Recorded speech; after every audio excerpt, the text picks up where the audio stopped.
Di tahun 1980, tepatnya di kota Hong Kong, terdapat sebuah klub malam yang menyajikan berbagai pertunjukan. Salah satunya adalah pertarungan bebas. Sebelum acara dimulai, orang-orang diminta untuk memasang taruhannya. Uniknya lagi, pertarungan ini benar-benar tak memiliki aturan sama sekali. Jadi, para petarung dipersilahkan untuk mengalahkan musuhnya dengan berbagai cara.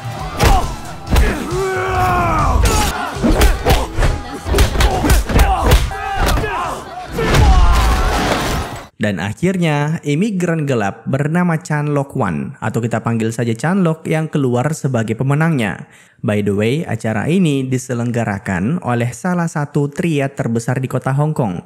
Grup mafia itu dipimpin oleh pria yang biasa dijuluki Mr. Big. Karena sudah menang, Chan Lok berhak mendapatkan bayaran yang cukup fantastis. Namun sebelum upahnya diberikan, Mr. Big menawarkannya untuk menjadi anggota triad. Sayangnya, tawaran itu langsung Chan Lok tolak karena sejak awal ia datang ke Hong Kong hanya untuk menjadi warga sipil biasa. Makanya uang tersebut rencananya ia gunakan untuk membeli identitas baru. Tapi tiba-tiba Mr. Big bilang kalau begitu biar dia yang mengurusnya karena sejak awal Mr. Big punya kenalan di Dukcapil.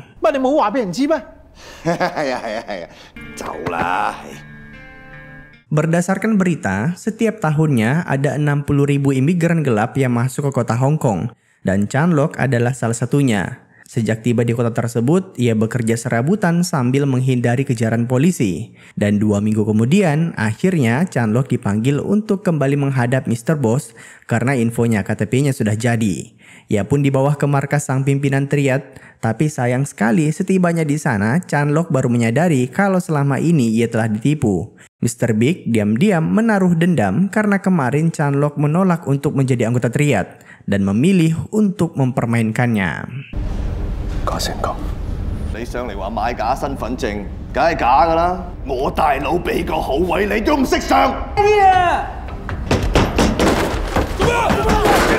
Nekat bukan main, Chan Lok kemudian mencuri satu tas penuh uang dari markas sang bos mafia. Alhasil ia pun dikejar oleh seluruh bawahan Mr. Big. Untung saja ia berhasil kabur menggunakan bus. Namun di tengah perjalanan, sang tangan kanan bos triad bernama King berhasil mengikutinya.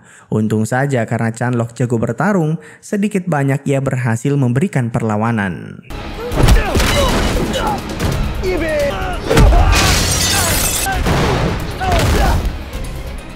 Karena bingung harus kabur kemana, akhirnya Chan Lok memutuskan masuk ke sebuah pemukiman padat penduduk yang biasa dijuluki dengan kota tembok. Terlihat King tiba-tiba menghentikan pengejarannya dan takut untuk masuk ke sana. Ternyata wilayah tersebut berada di bawah kekuasaan triad saingan Mr. Big. Tapi masalah belum selesai karena Chan Lok baru menyadari kalau tas yang ia curi ternyata tidak berisikan uang, melainkan penuh dengan narkoba. Di tengah keputusasaan, tiba-tiba ia melihat seorang warga yang kebetulan sedang menggunakan narkoba. Menolak untuk menyerah, Chan Lok pun akhirnya mencoba mendatangi pengedar narkoba yang berjualan di wilayah tersebut. Ia hanya berharap mereka mau membeli barang yang dibawanya, namun bukannya disambut hangat, Chan Lok malah dianggap berusaha menyaingi bisnis mereka.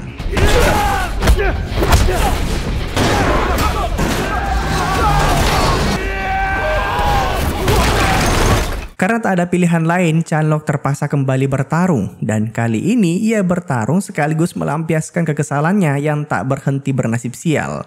Namun begitu semua pengedar itu berhasil ia kalahkan, tiba-tiba salah satu petinggi triad di kota tersebut bernama Sin langsung mencoba membunuhnya. Yang menjadi masalah, Sin sangat handal dalam menggunakan pisau.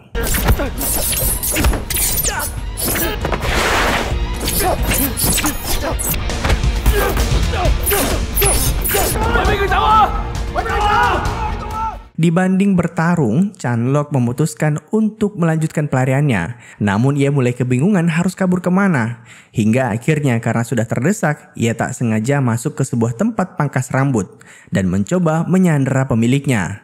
Tapi begitu Sin melihat pemandangan tersebut, ia hanya tertawa karena sejak awal tukang cukur itulah bos mereka.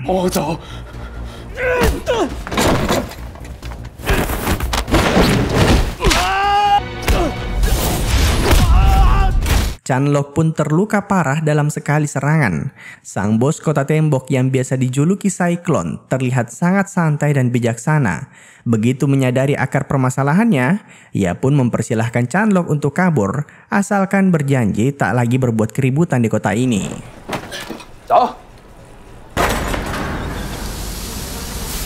Sambil menahan perihnya luka-luka pertarungan tadi, Chanlok berusaha mencari tempat untuk beristirahat. Ia pun memutuskan untuk menginap di atas genteng rumah warga.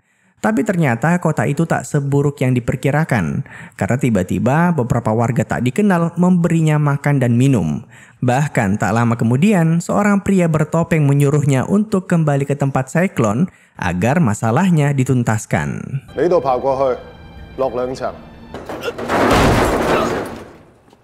Chanlok pun mulai bercerita kalau ia datang ke Hong Kong karena tak lagi memiliki keluarga di kota asalnya. Namun baru juga tiba, ia sudah ditipu oleh Mr. Big.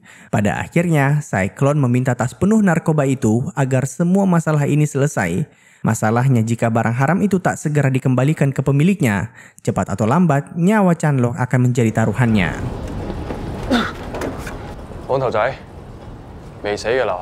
Malam itu, Tuan Cyclone seorang diri menyusup ke markas Mr. Big. Tanpa basa-basi, ia menyerahkan semua narkoba yang Chanlok curi tadi, plus segepok uang, agar Mr. Big mengampuni nyawa anak muda tersebut.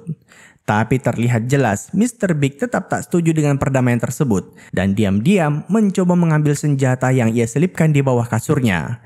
Namun tiba-tiba...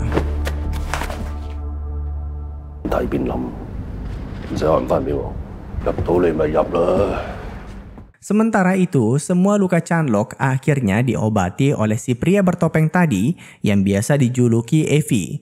Ternyata selain suka mengoleksi video bokep, pria satu ini sangat ahli dalam pengobatan. Dan alasan mengapa ia menggunakan topeng karena sejak awal wajah dan tubuhnya penuh dengan luka sayatan. Tak lama kemudian, Sin muncul dan mengabarkan bahwa masalah Chanlok dengan Mr. Big sudah diselesaikan. Tapi ia juga diminta untuk menebus biaya yang Mr. Cyclone sudah keluarkan untuknya. Evie bilang untuk mengumpulkan uang sebanyak itu, Chanlok tak perlu khawatir. Karena di kota tembok, semua orang bisa menghasilkan uang asal mau bekerja.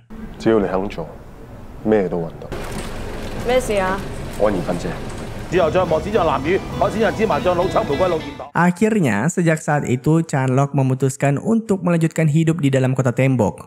Berkat rekomendasi Evie, ia dapat langsung bekerja di sebuah toko daging. Walaupun awalnya sempat kesulitan dalam beradaptasi, tapi pada akhirnya ia mampu melakukan semua tugas yang diberikan. Tak sampai sana, Chanlok yang pekerja keras bahkan memutuskan untuk bekerja di beberapa tempat. Mulai dari membantu mengantarkan makanan, tabung gas, dan sebagainya. Semua itu ia lakukan agar bisa segera membeli identitas baru. Dan untuk menghemat pengeluarannya, Chanlok bahkan hanya tidur di atap rumah warga, serta mandi di tempat umum. Tentu saja hal ini mengundang perhatian Tuan Cyclone. Diam-diam ia merasa iba dengannya dan mengajaknya untuk makan malam.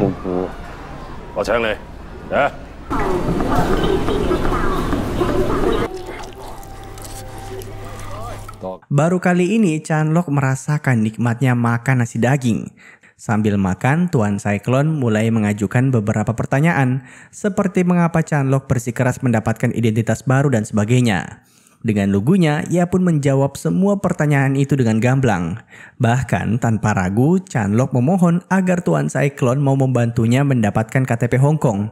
Tapi sayangnya tawaran itu ditolak. Namun paling tidak sebagai bentuk supportnya, Tuan Cyclone memberikan Chanlok tempat tinggal baru. Dengan begitu ia bisa tidur nyenyak sampai dirinya berhasil mengumpulkan cukup uang dan bekerja di pusat kota Hong Kong dengan bebas.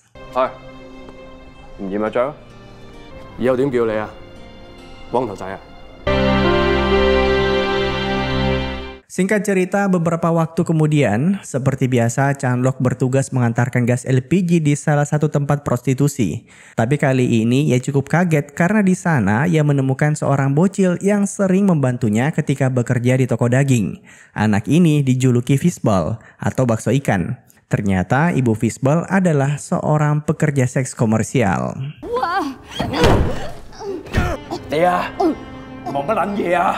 Mereka berdua kecanduan obat-obatan terlarang. Makanya tak heran jika Fishball bekerja di toko daging sejak kecil. karena kedua orang tuanya tak mampu merawatnya. Keesokan harinya, ayah Fishball lepas kendali dan membunuh istrinya sendiri saat sedang teler.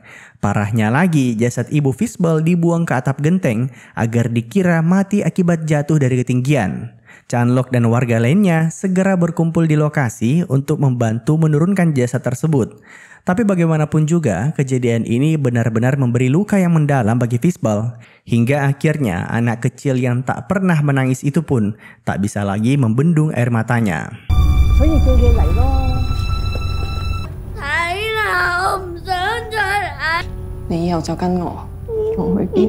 Inilah realita Kota Tembok, di mana isinya adalah para kriminal. Sekalipun Tuan Cyclone selalu berusaha menjaga warganya agar di jalan yang benar, tapi bagaimanapun juga dia bukanlah penegak hukum. Chanlok yang emosi memutuskan untuk membalaskan kematian ibu Fishball, tapi agar tak menimbulkan masalah di kemudian hari, ia mencoba menutupi identitasnya menggunakan permen kacamata dan handuk seadanya. Uniknya lagi, ternyata malam itu bukan hanya Chanlok yang berniat demikian. Diam-diam, Shin dan beberapa bawahan Mr. Cyclone juga bersiap-siap untuk membalaskan kematian ibu Fishball.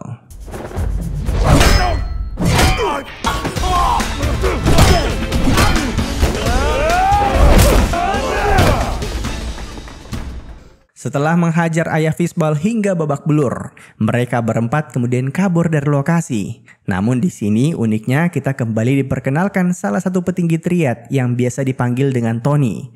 Walaupun Chanlok orang baru, tapi karena kejadian ini, mereka berempat akhirnya mulai banyak menghabiskan waktu bersama. Contohnya bermain mahjong.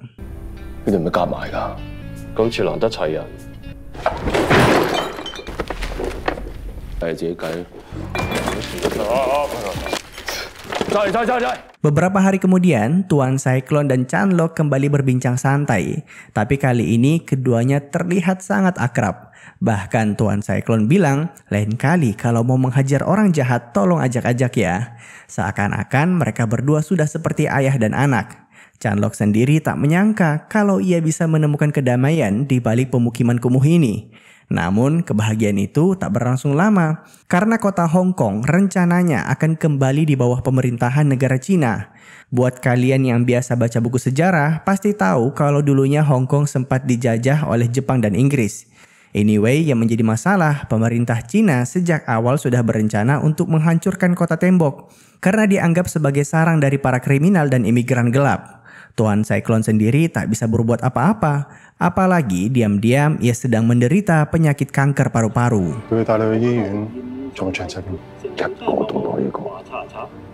Beberapa waktu kemudian, Tuan Cyclone mendatangi teman baiknya sekaligus pemilik tanah dari Kota Tembok bernama Chow.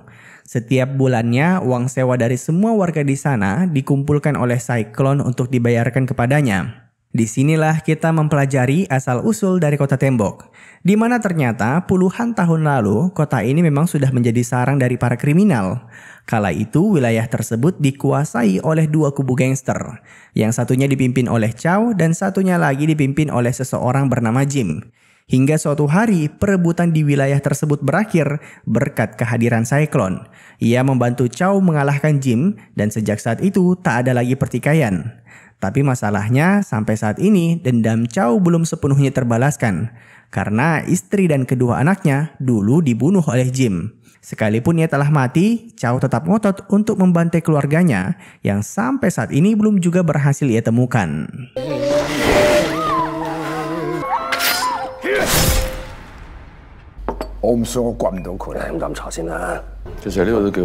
Di lain sisi, karena isu Kota Tembok akan dirubuhkan semakin mencuat, Shin, Evie, dan Tony mulai menyiapkan rencana mereka masing-masing. Evie yang suka karaoke berniat untuk mendirikan tempat hiburan malam, sedangkan Tony berencana untuk mendirikan gengnya sendiri. Tapi di balik itu semua, ada Chanlok yang tak bisa menyembunyikan kesedihannya. Ternyata diam-diam ia sudah terlanjur cinta dengan Kota Tembok. Bahkan malam itu ia mendatangi Tuan Cyclone agar diizinkan tinggal di sana selamanya. Namun Tuan Cyclone bilang, cepat atau lambat kota ini akan dirubuhkan. Jika memang Chanlok ingin bekerja untuknya, maka ia harus mulai belajar menjadi tukang cukur. Malam itu dengan senang hati, Tuan Cyclone menurunkan ilmunya sebagai tukang pangkas rambut. Di saat yang sama, Tuan Chow akhirnya mengetahui siapakah nama dari anak Jim. Untuk merayakan hal tersebut, malam itu ia mengundang semua sahabatnya dalam jamuan makan malam. 4 sekawan juga ikut diundang dalam perayaan tersebut. Namun sebelum berangkat, Sin sempat menjelaskan secara singkat kronologi perseteruan antara Chow, Jim, dan Cyclone di masa lalu. Disinilah Chanlok mempelajari asal-usul dari kota tembok. By the way, ada satu lagi pimpinan gangster di masa lalu yang sempat ikut membantu Chow dalam mengalahkan Jim. Orang itu dijuluki Tuan Tiger. Dan singkat cerita, begitu sampai di rumah makan, Chanlok bersama kawan-kawannya langsung menyapa para petinggi sebelum akhirnya dipersilahkan makan bersama di meja yang berbeda. Namun ada yang ganjal dalam pertemuan ini, karena sejak tadi Tuan Cyclone terlihat murung begitu tahu Chow telah berhasil menemukan identitas dari anak Jim.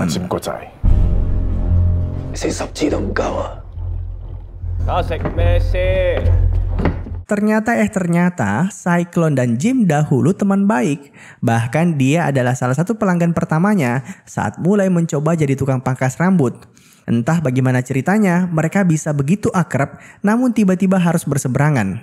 Tapi pada intinya, malam ketika perang besar terjadi, sebenarnya Jim dan Tuan Cyclone tak tega untuk saling membunuh satu sama lain.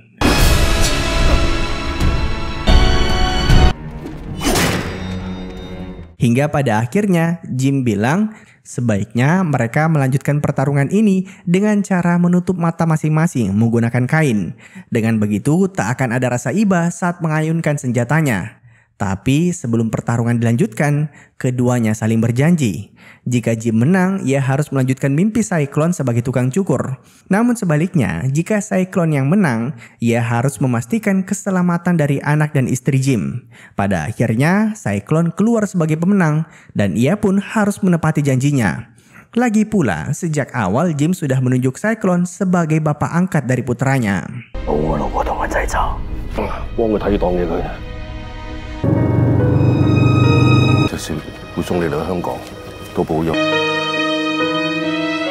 Singkat cerita, begitu pesta selesai, Tuan Tiger berpesan ke Tony untuk segera membantunya mencari putra Jim. Mereka belum tahu wajahnya seperti apa, tapi yang jelas orang itu bernama Chanlok Wan. Sontak Tony pun kaget dan segera memberitahu Sin soal ini. Alhasil rahasia itu tak bisa lagi Cyclone sembunyikan. Ternyata Chanlok adalah anak sematawayang dari Jim.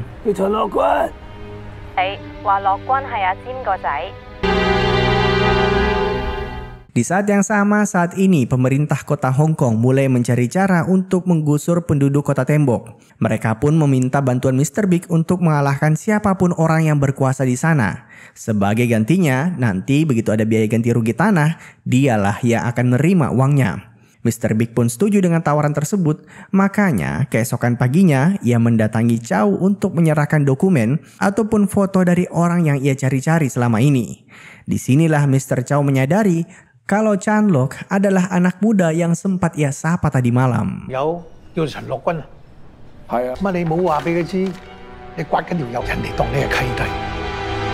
Chanlok sendiri belum sadar kalau nyawanya dalam bahaya. Apalagi posisinya masih setengah teler setelah minum-minum tadi malam. Yang sibuk malah kedua sahabatnya. Mereka segera mengemas semua barang Chanlok dan memintanya untuk segera kabur dari kota Hong Kong. Tentu saja begitu sadar, Chanlok tak setuju dengan ide tersebut. Karena sejak awal ia bahkan tak pernah mengenal siapa ayahnya. Namun Tuan Cyclone tak punya pilihan lain.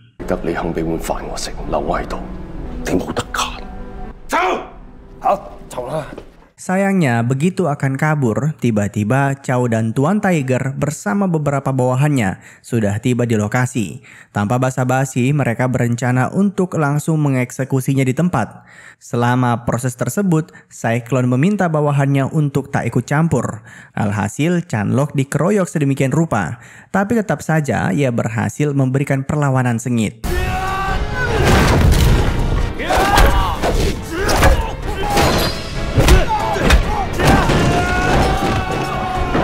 Hingga pada akhirnya karena Tuan Tiger dan semua bawahannya berhasil dikalahkan oleh Chanlok, Terpaksa Tuan Chow turun tangan. Sebagai bos triad paling berkuasa di kota Hong Kong, ia mampu memberikan serangan yang mengakibatkan Chan Lok terluka parah. Namun pada akhirnya umur tak bisa dibohongi. Begitu stamina Tuan Chow mulai habis, disitulah Chan Lok memberikan serangan balasan.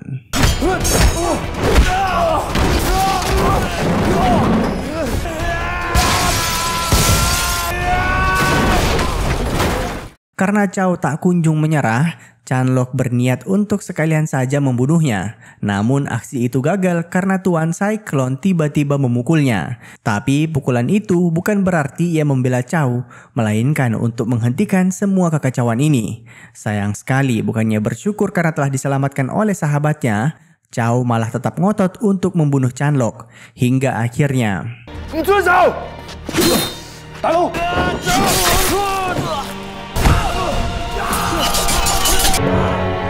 Pada akhirnya, Chow dipaksa untuk menghentikan balas dendamnya. Lagi pula, Chan Lok sudah terluka parah akibat serangan tadi. Tapi bukannya bersyukur karena telah dibiarkan pulang dengan kondisi utuh. Siang itu, Chow malah langsung pergi meminta bantuan Mr. Big. Namun sesampainya di sana, ia hanya bertemu dengan King. Dengan angkuhnya, ia mengatakan bahwa Chow bisa mendiskusikan masalah apapun dengannya. Lagi pula, semua kerjaan bosnya dia juga yang urus. Namun baru juga ngomong gitu, tiba-tiba Mr. Big muncul. Alhasil, King langsung dihukum karena dianggap bersikap arogan dan melebihi kapasitasnya.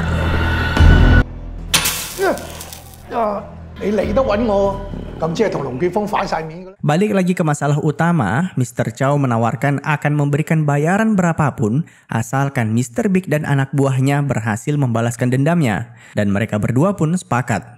Di saat yang sama, luka Chan Lok segera diobati oleh Evie.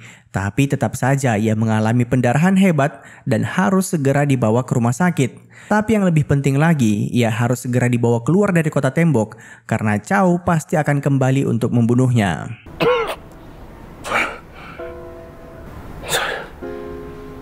Tak lama kemudian, Mr. Big dan anggotanya tiba di kota tembok. Shin ngotot untuk maju seorang diri menghadapi mereka semua dan menyuruh bosnya untuk kabur duluan. Tapi ide itu ditentang oleh Cyclone. Di saat yang sama, Tony yang saat itu berada di markas Tuan Tiger meminta izin agar dibiarkan pergi menyelamatkan Tuan Cyclone. Karena dulu dialah orang yang menyelamatkannya dari kecanduan narkoba. Balik lagi ke situasi di kota tembok, di mana Mr. Big bilang semua tanah ataupun ruko di sana sudah tak boleh lagi mereka tinggali karena Chow sebagai pemilik sah dari tempat tersebut sudah tak lagi menyewakannya. Jika Cyclone tak ingin itu terjadi, ia bisa menyerahkan nyawa Chan Lok sebagai gantinya. Sebenarnya di sini Tuan Cyclone mencoba mengulur waktu dan mengajak musuhnya berbincang agar Evie bisa menyeludupkan Chan Lok keluar dari kota tembok. Namun masalahnya semua rencana mereka akhirnya terbongkar dan perang antar triad pun terjadi.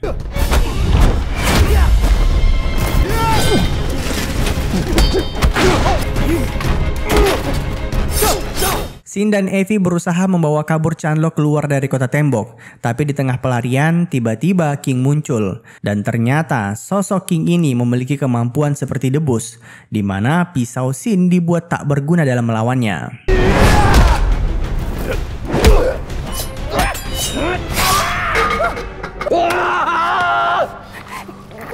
Di saat yang sama, sejak tadi Tuan Cyclone dan Mr. Big tak berhenti berduel. Tapi kita semua sadar kalau kondisi kesehatan Cyclone sudah tak memungkinkannya lagi untuk bertarung.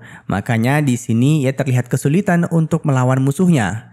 Di lain sisi, tak lama kemudian Tony datang untuk membantu teman-temannya dalam melawan King. Tapi apapun serangan yang dilancarkan, seakan-akan tak berguna sama sekali dan pada akhirnya mereka semua dibuat tak berdaya.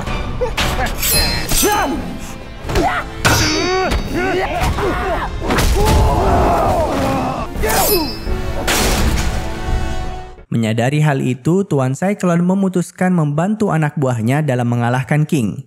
Mr. Big sendiri saat ini sedang sibuk menghadapi salah satu anak buah Cyclone yang cukup jago dalam menggunakan pedang. Sayangnya karena perbedaan skill yang cukup jauh, alhasil anak buah Cyclone juga ujung-ujungnya berhasil dikalahkan. Di saat-saat terakhir, Tuan Cyclone harus kembali menghadapi Mr. Big dan King secara bersamaan. Hal itu menjadikan penyakitnya semakin parah.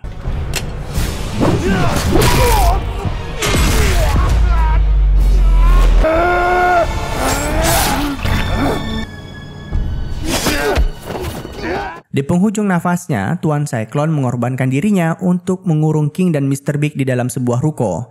Dengan begitu, Evie, Sin dan Tony bisa membawa kabur Chandok keluar dari kota tembok dengan selamat. Tapi tentu saja tak satupun dari mereka yang setuju dengan tindakan tersebut. Namun mau bagaimana lagi, karena itu sudah menjadi keputusan dari Tuan Cyclone. Dibanding menyia-nyiakan pengorbanannya, Sin segera mengangkut Chandok keluar dari wilayah kota tembok. Tubuhnya diletakkan di pinggir jalan agar warga segera memanggil bantuan polisi. Namun hingga saat itu tiba, Sin dan teman-temannya masih harus menghadapi anggota Mr. Big yang sejak tadi tak berhenti mengincar nyawa Chandok.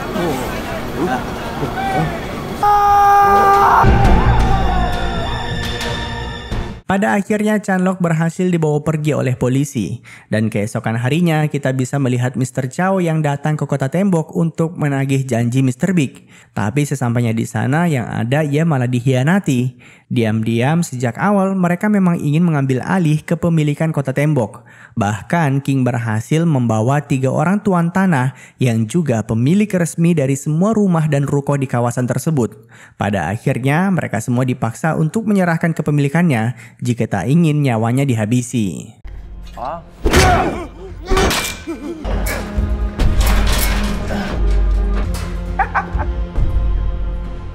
Entah kenapa, tapi Mr. Big merasa King seakan-akan mulai mengambil alih kekuasaannya. Semua ide ini bahkan ia jalankan tanpa berdiskusi dengannya terlebih dahulu. Namun di sini Mr. Big tak ingin memikirkan hal tersebut lebih jauh karena kesehatannya semakin memburuk akibat serangan Cyclone kemarin.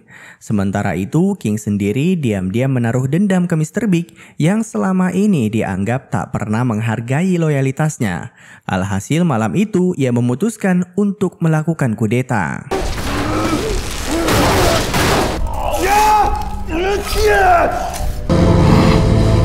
Akhirnya, sejak saat itu, King mengambil alih kekuasaan Mr. Big. Tak ada satupun orang yang berani melawan keputusannya, karena King memang dianggap piawai dalam mengelola organisasi tersebut. Singkat cerita, beberapa waktu kemudian, Chandok yang ditahan oleh polisi karena dianggap imigran gelap, akhirnya dibebaskan karena berhasil membuktikan kalau dirinya dulu lahir di kota Hong Kong. Identitas yang sejak lama ia dambakan itu pun berhasil ia dapatkan tanpa harus mengeluarkan uang sepeser pun. Begitu semua urusan dengan polisi selesai, Chandok kemudian mendatangi markas Tuan Tiger untuk mencari keberadaan dari ketiga sahabatnya. Awalnya kehadiran Chandok ditolak, namun karena ia berjanji akan membalaskan kematian Cyclone, akhirnya Tuan Tiger memberikan informasi yang diminta. Ternyata Evie, Tony, dan Sin sekarang tinggal di pinggir pantai. Keberadaan mereka disembunyikan setelah pertempuran kemarin karena khawatir King akan datang untuk balas dendam.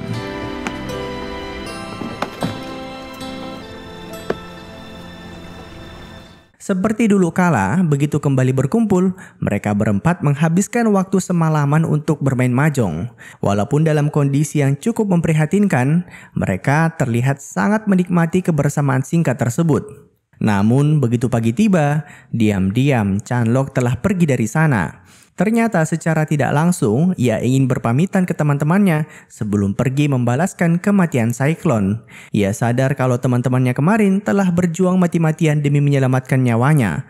Maka dari itu, Chandok tak ingin lagi merepotkan mereka lebih jauh.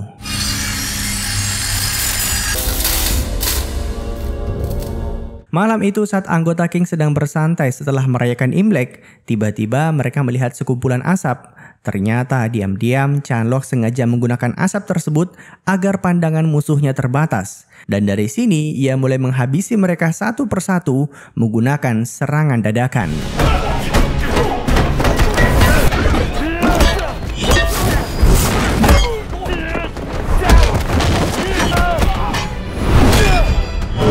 Chandok membantai hampir semua anggota King menggunakan senjata buatannya. Tapi karena jumlah mereka terlalu banyak, pada akhirnya ia pun mulai kesulitan.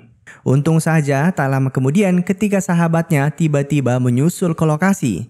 Sekalipun masih dalam pemulihan, Sin, Evie, dan Tony siap untuk mempertaruhkan nyawa mereka pada pertarungan kali ini.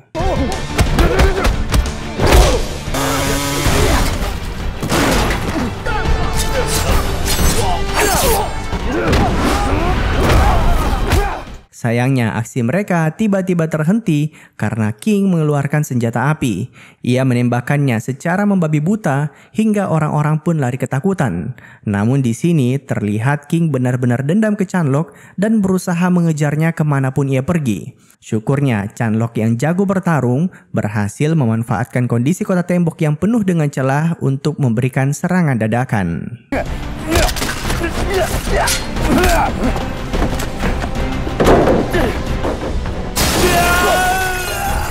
Sementara itu, Shin, Tony, dan Evie sibuk mengalahkan anggota King yang seakan tak ada habisnya.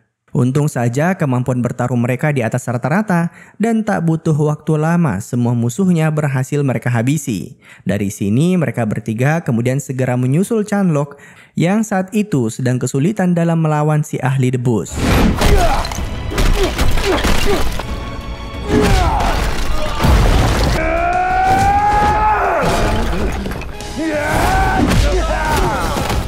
Evie dan Chanlok dihajar habis-habisan oleh King. Kejadian kemarin kembali terjadi. Serangan mereka seakan-akan tak bisa melukai tubuhnya. Namun tak lama kemudian, Tony dan Shin muncul dan mulai mengatur strategi baru. Perlahan tapi pasti, mereka berempat mulai berhasil mengikat tangan dan kaki King agar tak sempat untuk menggunakan kemampuan debusnya. Tapi pada akhirnya...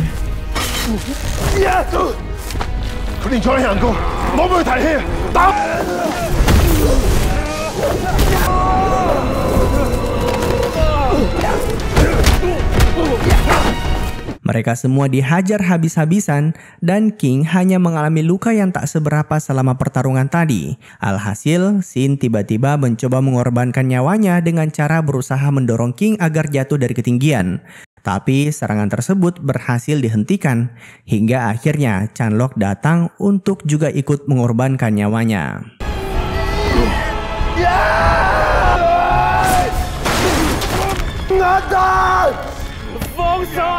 Shin tak tega jika kawannya harus mati demi mengalahkan King.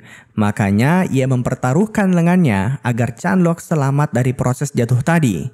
King sendiri yang kebetulan sedang memegang golok tak berhenti melayangkan serangan. Untung saja Chanlok berhasil memanfaatkan serangan tersebut dan pada akhirnya memaksa King untuk menelan pecahan goloknya sendiri.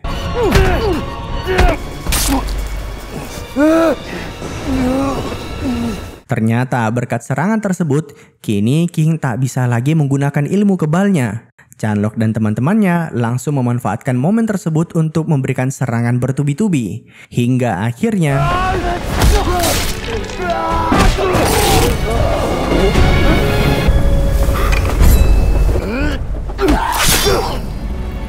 pada akhirnya kematian Cyclone berhasil mereka balaskan. Dari sini mereka berempat kemudian mampir untuk menyelamatkan Tuan Chao yang hampir mati akibat dikurung di kandang besi selama beberapa hari. Chanlok sendiri tak menaruh dendam karena ia hanya ingin semua pertikaian ini selesai.